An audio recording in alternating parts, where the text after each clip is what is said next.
तो आज हम आपके लिए लेकर आए हैं एनसीईआरटी की बुक से कुछ बेहद अप्लाइड महत्वपूर्ण क्वेश्चनों का सार संग्रह आपके अपने YouTube channel study with basics पर। और अभी तक आपने इस चैनल को सब्सक्राइब नहीं किया है तो प्लीज़ इसे सब्सक्राइब करें और शेयर करें और अपनी तैयारी को हमारे साथ मजबूत बनाएं। तो देखिए इसके साथ चलते हैं। आप सबसे पहला क्वेश्चन दे रखा है यहाँ पे, अधिग्रहण द्वारा सीखने का सिद्धांत दिया है। तो पहला ऑप्शन दे रखा है रॉबर्ट गेने, दूसरा दे रखा है प्याजे, तीसरा दे रखा है प्याजे, दूसरा दे रखा है कॉलर और चौथा दे रखा है आसुवेल। तो रॉबर्ट एम गेने ने क्या बताया था? रॉबर्ट एम गेने ने अधिगम के प्रकार बताए थे, अधिगम सोपान की दी थी उन्होंने अपनी पुस्तक कंडीशंस ऑफ लर्निंग में, तथा इन्होंने अधिगम के 8 प्रकार बताए थे। दूसरा दे रखा है कॉलर, कॉलर ने दिया था गेस्टाल्टवाद। और इस सबसे पहले गेस्टाल्टवाद की शुरुआत की थी मैक्स बर्गमर ने 1912 में। तो उसके बाद आए थे कॉलर 1916 में, इन्होंने कैनेडी द्वीप पर चिंपैंजी पर प्रयोग किया था। तथा तीसरे आए थे कॉफका, कॉफका ने 1920 में द गेस्टाल्ट साइकोलॉजी में अपना सिद्धांत दिया गेस्टाल्टवाद का। तीसरा दे रखा है इसमें जीन प्याजे, जीन प्याजे ने संज्ञानवादी माने जाते हैं, इन्होंने संज्ञानात्मक विकास का सिद्धांत भी दिया था, जिसमें इन्होंने बालक के विकास की 4 अवस्थाएं बताई थी। पहली थी संवेदीगामक अवस्था 0 से 2 वर्ष, दूसरी थी पूर्व संक्रियात्मक अवस्था 2 से 7 वर्ष, तीसरी थी मूर्त संक्रियात्मक अवस्था 7 से 11 वर्ष और चौथी थी औपचारिक संक्रियात्मक अवस्था 12 से आगे। और चौथा दे रखा है इसमें आसुबेल। आसुबेल ने क्या बताया था? आसुबेल ने जो अधिकरण द्वारा सीखने का सिद्धांत दिया था वो आसुबेल के द्वारा दिया गया था। और इसमें इन्होंने 4 प्रकार के सिद्धांत दिए थे, 4 प्रकार बताए थे सीखने के। वो क्या क्या थे? सबसे पहला था रिसेप्शंस यानी अधिग्रहण, दूसरा था डिस्कवरी यानी अन्वेषणात्मक, तीसरा था रोट यानी रटना और चौथा था मीनिंगफुल यानी शाब्दिक। तो अधिग्रहण द्वारा सीखने का सिद्धांत किसने दिया था? डेविड आसुबेल ने। तो अपना आंसर क्या हो जाएगा? डी। अब चलते हैं दूसरे प्रश्न पर। दूसरा प्रश्न क्या देखा है? रॉबर्ट गेने के अनुसार अधिगम का प्रकार नहीं है। तो देखिए रॉबर्ट एम गेने ने क्या बताए थे? अधिगम की सोपान की दी थी, जिसमें इन्होंने 8 प्रकार के अधिगम के प्रकार बताए थे, 8। इसमें सबसे पहला क्या था? सबसे पहला था इन्होंने दिया था संकेत अधिगम, दूसरा दिया था उद्दीपकन क्रिया, तीसरा दिया था श्रृंखला, चौथा दिया था विभेद संप्रत्यय, उसके बाद दिया था इन्होंने सिद्धांत और लास्ट में दिया था समस्या समाधान।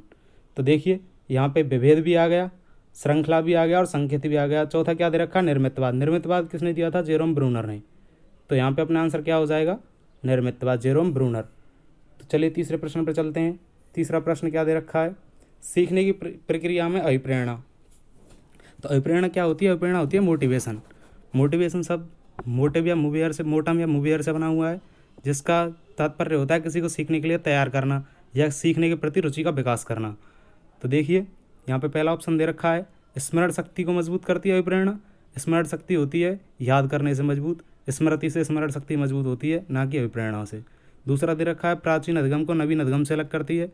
ऐसा कुछ नहीं है, क्योंकि जो पूर्व ज्ञान होता है वो सीखने में मदद करता है हमें, तो उसे अलग करके अभिप्रेरणा ऐसा काम नहीं करती कि जो नवीन प्राचीन ज्ञान है उसको नवीन ज्ञान से अलग करती हो, उसको जोड़ती है, ना कि अलग। तीसरा दे रखा है सीखने के प्रति रुचि का विकास। सीखने के प्रति रुचि का विकास बिल्कुल करती है। और चौथा दे रखा है इसमें एक दिशीय सोच का विकास करती है। तो सीखने की प्रक्रिया में जो अभिप्रेरणा है वो क्या करती है? सीखने के प्रति रुचि का विकास करती है। तो आंसर क्या हो जाएगा अपना? ऑप्शन कौन सा हो जाएगा अपना? तीसरा। तो आंसर सी क्या हो जाएगा? सही हो जाएगा। तो देखिए चौथे प्रश्न पर चलते हैं। चौथा प्रश्न दे रखा है इसमें निम्न में से जन्मजात प्रेरक नहीं है। तो सबसे पहले मैस्लो ने बताया था जन्मजात और अर्जित प्रेरकों को 2 भागों में बांटा था इसने, जन्मजात और अर्जित। तो मैस्लो ने क्या कहा था कि जो प्रेरक हमारे जन्म के समय से हमारे साथ होते हैं वो क्या होते हैं? जन्मजात होते हैं। आपने कभी नहीं सुना होगा कि 1 साल का बच्चे ने पहली बार भूख लगी, या 1 साल के बच्चे को पहली बार प्यास लगी, या 2 साल के बच्चे ने पहली बार नींद ली, क्योंकि ये सारे प्रेरक जो होते हैं जन्मजात होते हैं। भूख है, प्यास, नींद और सब तुम्हारा काम है या फिर तुम्हारा आराम है, ये सभी क्या है? जन्मजात होते हैं। आदमी को जो व्यक्ति है उसके जन्म से ही साथ आते हैं। लेकिन प्रतिस्पर्धा है, प्रशंसा है, ये क्या होते हैं? उसके अर्जित होते हैं। क्या होते हैं? अर्जित। तो इसमें जन्मजात प्रेरक कौन सा है? तो भूख, प्यास, नींद तो जन्मजात प्रेरक हैं, और अर्जित कौन सा है? प्रतिस्पर्धा। तो ऑप्शन क्या हो जाएगा इसमें? जो अपना आंसर हो जाएगा वो हो जाएगा आंसर 4। प्रतिस्पर्धा क्या हो जाएगा इसका आंसर? प्रतिस्पर्धा है अर्जित प्रेरक। तो चलिए 5वें क्वेश्चन पर चलते हैं। निम्न में से स्मृति का अंग नहीं है। तो देखिए स्मृति के 4 अंग होते हैं, सबसे पहला होता है सीखना, दूसरा होता है धारण, पहला ऑप्शन दे रखा है इसमें धारण करना, दूसरा दे रखा है सीखना, तीसरा दे रखा है लघुकालीन स्मृति और चौथा ऑप्शन इसमें प्रिंट नहीं हो पाया है। तो कोई बात नहीं है, चलो देखते हैं। स्मृति के होते हैं 4 अंग। पहला कौन सा होता है सीखना, दूसरा होता है धारण करना, तीसरा होता है पुनः स्मरण, चौथा होता है पुनः पहचान। और जो लघुकालीन स्मृति दे रखी है ये स्मृति का अंग नहीं है। अपना आंसर तो हो जाएगा सी। स्मृति के 4 अंग होते हैं सीखना, धारण करना, पुनः स्मरण और पुनः पहचान। और स्मृति के 3 मुख्य प्रकार होते हैं। पहली होती है संवेदी स्मृति यानी सेंसरी मेमोरी, दूसरी होती है शॉर्ट टर्म मेमोरी यानी लघुकालीन स्मृति जो होती है 30 सेकंड की तक, और जो तीसरी होती है वो होती है लॉन्ग टर्म मेमोरी यानी दीर्घकालीन स्मृति, ये होती है 30 सेकंड से अधिक के लिए। और जो पहली होती है संवेदी स्मृति वो होती है 1 सेकंड के लिए। और जो इसके स्मृति के 3 तत्व होते हैं वो क्या होते हैं एनकोडिंग, पहला एनकोडिंग होता है संकेतन, दूसरा होता है स्टोरेज यानी धारण करना, और तीसरा होता है रिट्राइवल। और स्मृति का जो सर्वप्रथम प्रयोगात्मक अध्ययन किया था यानी प्रैक्टिकल स्टडीज़ पर किसने की थी, एबिंगहॉस ने इस पर सबसे पहले क्या की थी प्रैक्टिकल स्टडी स्मृति पे। तो स्मृति में से हर क्वेश्चन बनने वाला है नहीं वैसे। अगला क्वेश्चन दे रखा है फलदायी चिंतन की प्रक्रिया है। तो देखिए ये एक मनोवैज्ञानिक का कथन है और वो थे गेट्स का। गेट्स ने कहा था कि तर्क है, जो तर्क क्या है फलदायी चिंतन की प्रक्रिया है। तो अपना आंसर क्या हो जाएगा तर्क। स्मृति क्या होती है, वुडवर्थ ने स्मृति के बारे में कहा था कि सीखे हुए ज्ञान को चेतन मन में लाना स्मृति कहलाता है। चिंतन क्या होता है, चिंतन किसी भी चीज़ के बारे में अपन सोचते हैं, उस पर विचार करते हैं, तो ये क्या होता है चिंतन। चिंतन हमेशा क्या लक्षणों की प्रक्रिया होती है, लक्ष्य की तरफ हमें ले जाती है। तीसरा दे रखा है तर्क। इसमें तर्क 4 प्रकार का होता है और तर्क एक फलदायी चिंतन की प्रक्रिया किसने बताई थी, गेट्स ने। और 4 प्रकार होते हैं तर्क के। पहला होता है आगमनात्मक, दूसरा होता है निगमनात्मक, तीसरा होता है सादृश्यवादी और चौथा होता है आलोचनात्मक।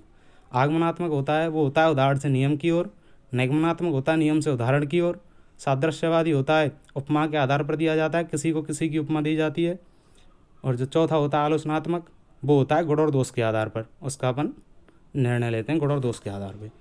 तो चलिए अगले प्रश्न पे चलते हैं। यहाँ अपना आंसर क्या हो जाएगा तर्क। फलदायी चिंतन की प्रक्रिया क्या होती है तर्क। नेक्स्ट क्वेश्चन दे रखा है 7 SAT विधि के प्रवर्तक हैं। तो देखिए SAT क्या होती है सीनियर एप्रिसिएशन टेस्ट। ये एक प्रक्षेपी विधि है तथा इसके बारे में बताया था किसने, लियोपोल्ड बेलक ने। पहला ऑप्शन दे रखा है अपना फ्रांसिस गाल्टन ने 1879 में FWAT free word appreciation test के बारे में बताया था तथा इन्होंने 75 प्रश्न बताए थे उसमें। और इसका जो सर्वप्रथम प्रयोग किया था FWAT का वो किया था युंग एवं फ्राइड ने। और 1904 में युंग ने इसने 100 प्रश्न जोड़े, 100 शब्द की मापनी भी तैयार की थी।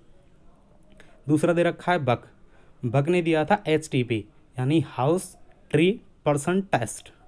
तीसरा दे रखा है लियोपोल्ड बेलक ने दिया था तुम्हारा ये SAT सीनियर एप्रिसिएशन टेस्ट यानी प्रौढ़बोध परीक्षण। ये 50 वर्ष से अधिक की उम्र के व्यक्तियों के लिए बनाया था और इसमें 16 कार्डों का इसने प्रयोग किया था। और जो आपका चौथा दे रखा है मैकओवर ने दिया था ड्रॉ ए पर्सन टेस्ट, जो कि एक प्रक्षेपी परीक्षण था। ये चारों ही प्रक्षेपी परीक्षण के उदाहरण हैं। तो अपना आंसर क्या हो जाएगा, SAT के प्रवर्तक कौन है, लियोपोल्ड बेलक। ये एक 50 वर्ष से अधिक की उम्र के व्यक्तियों के लिए बनाया था इसने और एक प्रक्षेपी परीक्षण है और ये चारों ही प्रक्षेपी परीक्षण के उदाहरण हैं। तो चलिए अगले प्रश्न पर चलते हैं। अगला प्रश्न दे रखा है अपना प्रश्नावली व्यक्तित्व परीक्षण की कौन सी विधि है। तो देखिए प्रक्षेपण के आधार पर अपन बात करें तो व्यक्तित्व परीक्षण की विधियों को 2 भागों में बांटा गया है, एक प्रक्षेपी और एक अप्रक्षेपी। अप्रक्षेपी विधियों के फिर से 3 प्रकार होते हैं, जो व्यक्तिनिष्ठ आत्मनिष्ठ होती हैं या व्यक्तिगत कह सकते हैं उनको अपन। दूसरा होता है वस्तुनिष्ठ और तीसरी होती है कौन सी तुम्हारी मनोविश्लेषणात्मक। तो देखिए प्रक्षेपी विधियों के अंतर्गत आती हैं जो अचेतन मन के बारे में, व्यक्ति के अचेतन मन के बारे में जिनसे अपन जान सकते हैं, वो होती हैं प्रक्षेपी विधियाँ। तो प्रक्षेपी विधि में जैसे तुम्हारी एक तो होती है IBT, TAT, FWAT, अभी आपने ऊपर जो पढ़ी हैं SAT, ये सभी क्या आती हैं STP, ये सभी प्रक्षेपी विधियाँ हैं। दूसरा दे रखा है इसमें अप्रक्षेपी में ये व्यक्तिनिष्ठ, वस्तुनिष्ठ और तुम्हारी मनोविश्लेषणात्मक आती हैं। व्यक्तिनिष्ठ कौन कौन सी होती हैं, देखिए व्यक्तिनिष्ठ में आती हैं तुम्हारी एक तो आत्मकथा आती है, प्रश्नावली, साक्षात्कार और केस स्टडी, ये चारों आती हैं व्यक्तिनिष्ठ विधियों में। और वस्तुनिष्ठ में आती हैं आपकी निरीक्षण आती है, समाज मिति आती है, रेटिंग स्केल आती है, ये सभी किसमें आती हैं वस्तुनिष्ठ में। इसमें पूछा है प्रश्नावली व्यक्तित्व परीक्षण की कौन सी विधि है। प्रश्नावली किसमें आती है, व्यक्तिनिष्ठ, आत्मनिष्ठ या व्यक्तिगत विधि में। व्यक्तिगत विधि में कौन सी आती है, प्रश्नावली विधि। तो अपना आंसर क्या हो जाएगा यहाँ पे व्यक्तिगत। अब अगला प्रश्न है अपना कौन सा, अगला प्रश्न दे रखा, किशोरों को निर्णय लेने का कोई अनुभव नहीं होता, यह कथन है स्किनर का। किसका है यह कथन, यह कथन बताया था अपने स्किनर महोदय ने कि किशोरों को निर्णय लेने का कोई अनुभव नहीं होता। तो अपना आंसर क्या हो जाएगा? स्किनर। अगले प्रश्न पर चलते हैं। देखिए यहाँ दे रखा है समायोजन की प्रक्रिया है। तो समायोजन की प्रक्रिया, पहला ऑप्शन दे रखा है स्थिर, दूसरा दे रखा है इसने गतिशील, तीसरा दे रखा है इसने दोनों, और चौथा दे रखा है इसने संघर्ष। तो देखिए समायोजन एक गतिशील प्रक्रिया है। इसके बारे में गेट्स ने बताया भी है कि समायोजन के द्वारा हम वातावरण और अपने खुद के मध्य एक लगातार संतुलन बैठाते हैं, संतुलन बनाते हैं। इसके लिए समायोजन एक गतिशील प्रक्रिया है, ना कि स्थिर। जब समायोजन स्थिर प्रक्रिया होगी तो हम वातावरण के साथ एडजस्टमेंट नहीं कर पाएंगे, वातावरण के साथ संतुलन नहीं कर पाएंगे। तो समायोजन या तो परिस्थितियों के अपने अनुसार ढाल लेना है, अपने आप को परिस्थितियों के अनुसार ढाल लेना, क्या कहलाता है? समायोजन कहलाता है। समायोजन होता है शारीरिक और मानसिक, व्यक्ति का शारीरिक और मानसिक संतुलन यदि सही है तो इसका मतलब वो समायोजन की प्रक्रिया आसानी से पूर्ण कर सकता है। तो इसका आंसर क्या हो जाएगा? समायोजन प्रक्रिया कैसी है? गतिशील है। समायोजन प्रक्रिया कैसी है? गतिशील, ना कि स्थिर, ना ही संघर्ष। तो संघर्ष तो होगा ही नहीं इसका, दोनों भी नहीं होंगे तो क्या होगा इसका? गतिशील हो जाएगा। समायोजन एक गत्यात्मक प्रक्रिया है। तो अगला प्रश्न है अपना 11वां प्रश्न क्या कह रहा है? गिलफोर्ड के बुद्धि संरचना मॉडल में विषय वस्तु आयाम में शामिल तत्व नहीं है। तो देखिए गिलफोर्ड ने क्या दिया था? एक बुद्धि संरचना मॉडल दिया था जिसको 3 डायमेंशनल थ्योरी के नाम से भी जाना जाता है या त्रिविमीय सिद्धांत के नाम से भी जाना जाता है। इसमें इन्होंने कुल 120 तत्व बताए थे प्रारंभ में 1967 में, तथा इन तत्वों को 3 भागों में बांटा था। पहला था संक्रिया प्रक्रिया, दूसरा था विषय वस्तु, और तीसरा था उत्पाद या परिणाम। तो देखिए संक्रिया प्रक्रिया के इसने 5 भाग बताए थे, विषय वस्तु के प्रारंभ में 4 भाग बताए थे, तो उत्पाद के इसने बताए थे 6 भाग। तो प्रश्न में पूछा है अपन से विषय वस्तु आयाम में शामिल तत्व नहीं है। तो देखिए विषय वस्तु आयाम में इसने बताए थे सांकेतिक, बताया सांकेतिक, दूसरा दे रखा व्यावहारिक, तीसरा दे रखा आकारात्मक, और चौथा दे रखा वर्ग। तो देखिए वर्ग जो है वो उत्पाद का तत्व है, ना कि इस विषय वस्तु का। तो वर्ग किस में आता है? यह आता है उत्पाद में, ना कि विषय वस्तु में। तो विषय वस्तु के 4 तत्व होते हैं, एक तो होता है सांकेतिक, एक होता है व्यावहारिक, तीसरा होता है आकारात्मक, और चौथा होता है शाब्दिक। इसने सांकेतिक के भी 2 भाग बताए थे बाद में, दृश्य सांकेतिक और श्रव्य सांकेतिक। और तथा उत्पाद के इसने 6 भाग बताए थे, पहला था इकाई, दूसरा था वर्ग, तीसरा था संबंध, चौथा था प्रणाली, 5वां था रूपांतरण, और 6वां था निहितार्थ। तो इसने उत्पाद के 6 भाग बताए थे। तथा इसने सबसे पहला आयाम था संक्रिया प्रक्रिया। तो आगे चलते हैं, हमारा आंसर क्या हो जाएगा? विषय वस्तु आयाम में शामिल तत्व कौन सा नहीं है? वर्ग नहीं है। तो हमारा आंसर हो जाएगा डी, ये तीनों विषय वस्तु आयाम में शामिल तत्व हैं। तो चलिए अगले प्रश्न पर चलते हैं। अगला प्रश्न है अपना 12वां। 120 से 139 विद्युत अवधि वाले छात्रों को किस वर्ग में शामिल किया जाता है? तो देखिए 120 से 139 जो बुद्धि अवधि वाले छात्र होते हैं उनको शामिल किया जाता है। इसमें अपन टर्मन की सारणी के अकॉर्डिंग लेंगे। टर्मन ने एक सारणी बनाई थी बुद्धि अवधि के आधार पर छात्रों की। तो सबसे पहले उन्होंने रखा था प्रतिभाशाली को, उसके बाद रखा था उन्होंने वेरी सुपीरियर को, उसके बाद था सुपीरियर, और लास्ट में था उन्होंने उसके बाद रखा था जनरल, सामान्य होते हैं, जनरल स्टूडेंट होते हैं। तो देखिए जनरल या एवरेज। तो सबसे पहले जो बताया था उन्होंने प्रतिभाशाली, वो बताया था 140 या उससे अधिक बुद्धि अवधि वाले छात्रों को बताया था उन्होंने प्रतिभाशाली श्रेणी में 140। दूसरा बताया था उन्होंने अतिश्रेष्ठ, अतिश्रेष्ठ में लिया था उन्होंने 120 से 139। 120 से 139 किस में लिया था उन्होंने? अतिश्रेष्ठ यानी वेरी सुपीरियर में। और उसके बाद लिया था उन्होंने 110 से 119, वो लिया था किस में? श्रेष्ठ में। श्रेष्ठ में लिया था 110 से 119।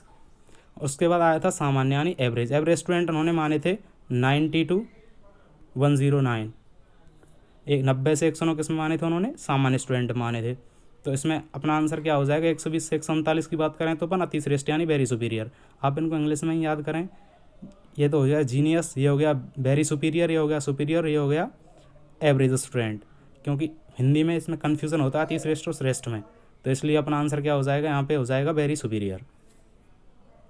तो चलिए अगले प्रश्न पर चलते हैं। अगला प्रश्न दे रखा है क्रियात्मक अनुसंधान का उद्देश्य है। तो क्रियात्मक अनुसंधान का उद्देश्य है, पहला ऑप्शन दे रखा है नवीन ज्ञान की खोज करना, दूसरा दे रखा है शैक्षिक परिस्थितियों में व्यवहार का विकास, तीसरा दे रखा है विद्यालय व कक्षा की शैक्षिक प्रणाली में सुधार, और चौथा दे रखा है उपर्युक्त सभी। तो देखिए क्रियात्मक अनुसंधान होता क्या है? क्रियात्मक अनुसंधान से तात्पर्य है कि यदि हमारे विद्यालय में या कक्षा में कोई अचानक परिस्थिति ऐसी आ जाती है और उसका हमें व्यावहारिक समाधान खोजना है तो क्रियात्मक अनुसंधान कहलाता है। क्रियात्मक अनुसंधान शब्द का सर्वप्रथम प्रयोग किया था वो किया था द्वितीय विश्व युद्ध के दौरान कोलियर एवं लेविन ने। तथा शिक्षा के क्षेत्र में इसका प्रयोग किया था 1926 में बकिंघम ने। इनकी पुस्तक थी रिसर्च फॉर टीचर्स।